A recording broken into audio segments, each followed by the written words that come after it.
Joining me, Jack Burkman, Republican strategist and host of Behind the Curtain with Jack Burkman. Catch him every Saturday night on the Radio America Network and Sunday afternoons at 2 on WMAL in Metro D.C. Also, Mark Levine, nationally syndicated radio talk show host and the Democratic nominee for the 45th District in the Virginia House of Delegates. This week, former Secretary of State Hillary Clinton was in the hot seat for 11 hours, facing tough questions on the 2012 Benghazi attack, headed by Republican Representative Trey Gowdy. Why were there so many requests for more security personnel and equipment, and why were those requests denied in Washington?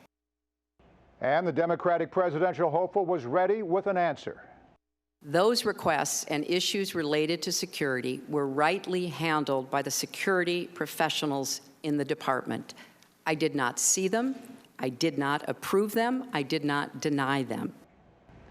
Time and time again, Clinton said Ambassador Chris Stevens did not address her personally about requests for more security. Mark, as Secretary of State, should Hillary have been more involved with security matters?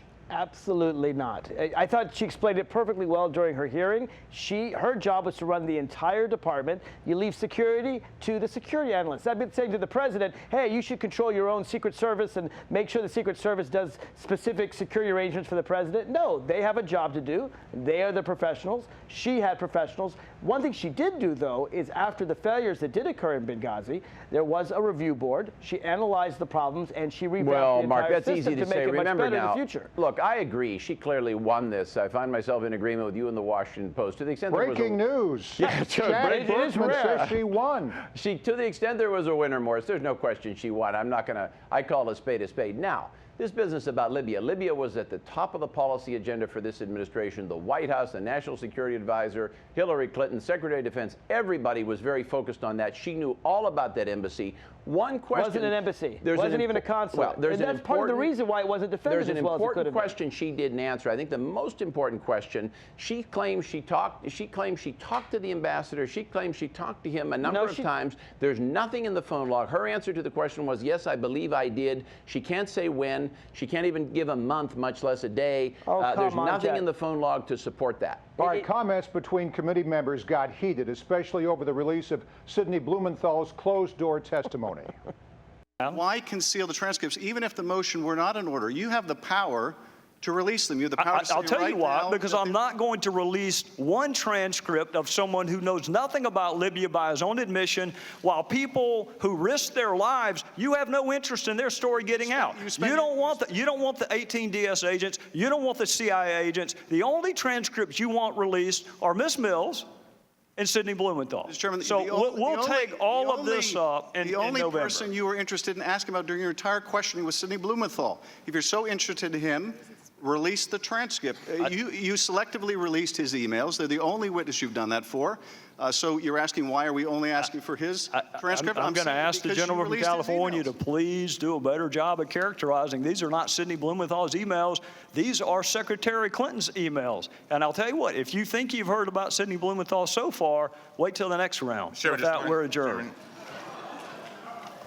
Now, Jack Gowdy seemed very hesitant to release the testimony. If Blumenthal is the smoking gun that Republicans think he is, why not release the transcripts? Yeah, why not, Jack? I think that's coming. I think it's coming. There could be security. Remember, it's the administration, Morris, who insisted upon heavy security for all of this. Initially, they thought Hillary Clinton should testify in a closed-door session. They've been advocating a closed-door session for many people, so Gowdy has been accommodating their request, not the other way around. They want to say, why isn't it released, when they're the ones that started the whole debate? The reason they want a closed-door session is because they don't want to show the ridiculous questions that they asked Sidney Blumenthal. That's why the Democrats say, put it out on the open. When you see it in the open, when you see the ridiculous questions they asked Secretary Clinton, you can see how ridiculous it is. Well, they want it. All the Democrats say is, if this is a fair investigation, let's show it to the American people. Republicans said, no, we don't want to show it to the American people. This is getting to be too inside baseball. There goes Sidney Blumenthal. I think for the most of the public, they don't know or care who he is. He's a friend who sent her some emails. The issue here is, I agree with you, Morris. The reason, there's a lot here.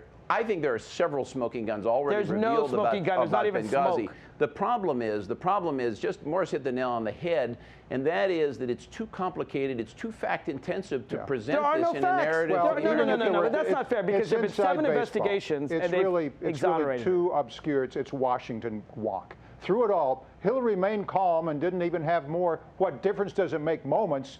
Mark, was this a victory for her campaign, and does this put all of the Benghazi allegations to rest? Yes. Yes, and yes. Hillary has had a great week, and I know I just came from meeting Hillary Clinton in my hometown of Alexandria. She had a great week at the debates. She had a great week at the Benghazi hearing. This will blow up in the Republicans' face. Everybody knows from Kevin McCarthy on down that this was a witch hunt to try to find something on Hillary, and there's nothing there, and the American people are tired of it. That's much too strong. You're overstating. think You have this was a good politically case. investigated. Mark, you have a good case, but you're drastically overstating this. This was something that needed to be investigated. It was investigated 7 times, I Jack. agree it went on too long, but one takeaway from this is she will carry a scar from Benghazi. The public doesn't want to hear more about it, but she will carry a serious scar as yet another scandal into the 2016 campaign. This will be seen like white water. More than $4 million have been spent on the Benghazi probe, and after this latest round of testimony, even Chairman Gowdy admitted nothing much was different from before.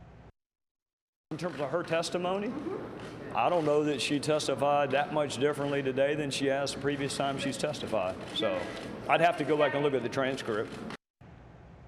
All right, Jack, before we move off of the McCarthy hearings, I mean the Benghazi hearings, should the Republicans just let this go? Yeah, it's time. They should let it go. I think it's more than time to let it go.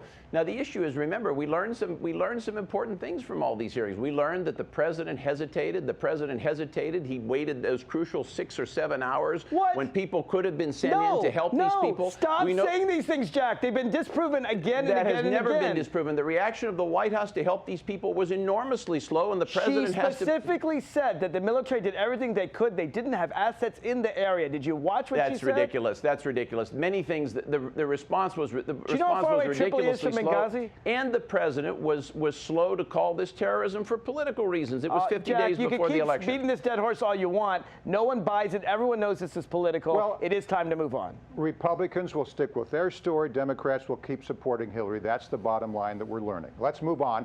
Joe Biden is letting go of his 2016 presidential aspirations, delivering a heartfelt address from the Rose Garden.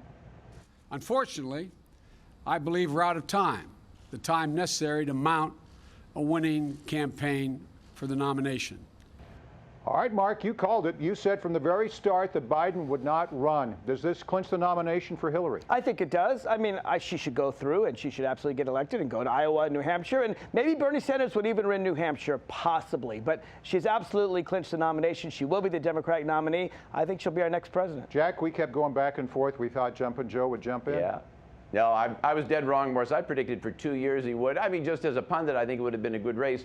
It's good news for Republicans. It's very good news for Hillary, and it's also excellent news for Republicans. We would much rather run against her with all of her baggage, the emails in Benghazi and the foundation. The foundation scandal hasn't even started yet.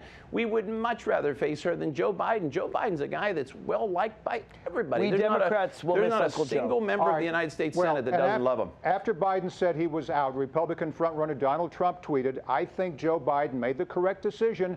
I would rather run against Hillary because her record is so bad." So, Jack, you nailed it. You think that is Trump going to get your party's nomination, and do you think he could take on Hillary? I think he will. I think he's the best matchup for Hillary. Trump's just the reason he's such an advantage in the general, Morris, is that Trump has been pro-choice much of his career.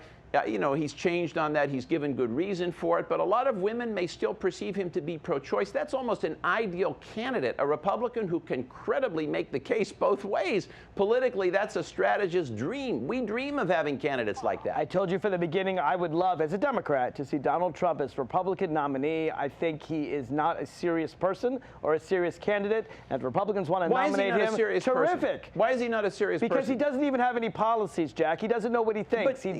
He changes his mind every moment. You know, he's going to have to come up with him in the next few months. And for months, Trump has been leading in the polls, detracting from the Republicans' presumptive nominee, Jeb Bush. Now Bush is cutting payroll costs to keep his campaign afloat. Jack, how bad are things for Jeb? Well, I think they're getting bad. We had presumed that he had money to go the distance. That was always seen as his strength. Now, there's one strength left for him we're not talking about, one big advantage, and that is the super PAC. I don't think a lot of people realize how much money. He's got over $100 million in super PACs ready to fire. Now, these super PACs are things that aren't supposed to be aligned with campaigns, but of course we know they are aligned with campaigns. Bush has more money than even Hillary Clinton, and that's hard to believe. So Bush has the capability to stay in this race for a long time.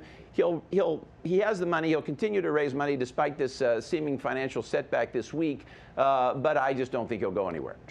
Mark, you want to make a quick prediction? This is the problem with Citizens United. This is the problem with politics being based on which billionaires support which candidates and not which Americans do. You think we're going to see Jeb continue on in the race? I think we will see him continue. I think he's been an extremely weak candidate, frankly weaker than even I had predicted. But I do think he will continue for at least into March, at least way past Super Tuesday. All right, let's switch gears to another upcoming election. Representative Paul Ryan said he will run for Speaker of the House after doling out a list of conditions to his party, including a better work-life balance. He's one of the few Republicans who has support from both sides of the aisle. Mark, what do you make of his candidacy? Well, it's interesting. I thought Paul Ryan was too smart to run because I think that trying to control the Republican Party is an impossible task. The thing I found most interesting, though, was in the work-life balance. Paul Ryan wants to see his wife and kids. I get it. I respect it. But he votes against paid family leave for the rest of Americans. Mark, this is typical Republican hypocrisy. He wants to be able to see his family. He doesn't want any Americans to see their families. Mark, help us. This is the problem with the Republican Party. You can't give it a rest. Well, Morris, I have another candidate I might suggest. Well, let me get to that before you take our headline away, because we were the first to report it this week on Capitol Insider. You also officially threw your hat into the ring to become Speaker. Yes. And with no conditions, you wrote a letter to John Boehner. Why do you think you could do a better job than Ryan? Simply put, more experience. I have been a lobbyist, Morris, for more than 20 years. I've done more than 1,000 clients. I think I have more legislative experience than anyone who would throw their hat in the ring, including Paul Ryan, who's been a member for 17 years. But I'll say this to Paul. Paul's been a friend of mine for 2 decades. He knows very well that the conditions he put, including the fact that there can be no recall, that he somehow would have absolute power in the House, almost like a king. He knows that you can't trump the Constitution that way. Congress couldn't even do that if it wanted to. It's an absolutely silly condition. I really think, Morris, anybody putting that kind of condition on becoming Speaker really shouldn't be Speaker. Mark, if you were a Republican, would you vote for Jack as House Speaker? If I were, I would never be a Republican. I'll tell you this, I would not vote for Jack, but I'll tell you this, if he's going to run, why shouldn't I run? Elect me, and I'll get handed over to Nancy Pelosi. We need Democratic votes. If this goes to the floor, we'll need Democratic votes. Mark Levine, Democratic strategist. Jack Burkman, vote early, vote often for him. Republican strategist, the best political panel on TV. Thanks to you both. Thank you, guys. Boris. Jack.